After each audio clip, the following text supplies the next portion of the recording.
പെരുങ്ങോട്ടുകര കാനാടിക്കാവ് ശ്രീ വിഷ്ണുമായ സ്വാമി ക്ഷേത്രത്തിൽ ആനയൂട്ടും അഷ്ടദ്രവ്യ മഹാഗണപതി ഹോമവും ഗജരാജൻ മധുരപ്പുറം കണ്ണനെ കാനാടിക്കാവ് ഗജവീര രത്നപ്പട്ടം നൽകി ആദരിക്കൽ ചടങ്ങും നടന്നു.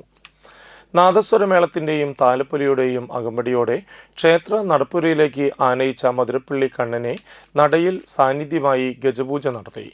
ഗജപൂജ കഴിഞ്ഞ് ഗജവീരരത്ന പട്ടം സ്വീകരിക്കാനായി ഗോപുരവാതിൽ കടന്ന് മസ്തകം ഉയർത്തി തുമ്പിക്കൈ വാനിലേക്ക് ഉയർത്തി നിന്ന കണ്ണനെ ആനപ്രേമികളും ഭക്തരും ഹർഷാരവത്തോടെ എതിരേറ്റു.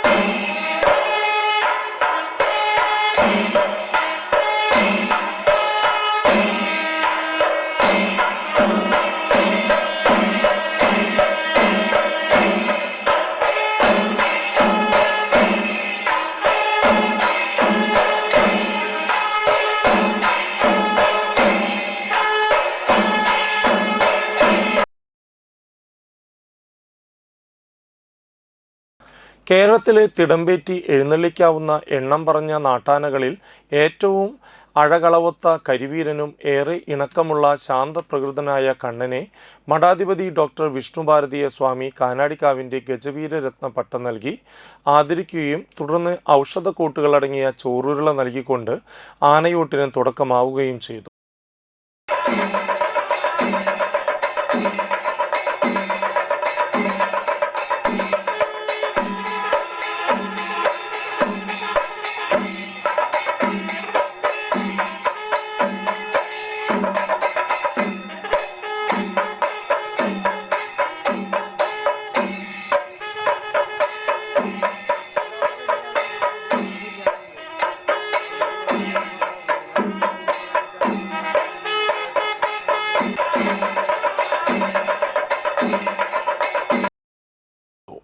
കർക്കിടക പുലരിയിൽ ഇത്രയും ആനകളെ ഒന്നിച്ചു കണ്ട മുതിർന്നവരും കുട്ടികളോടൊപ്പം ആന വിസ്മയത്തിലലിഞ്ഞു.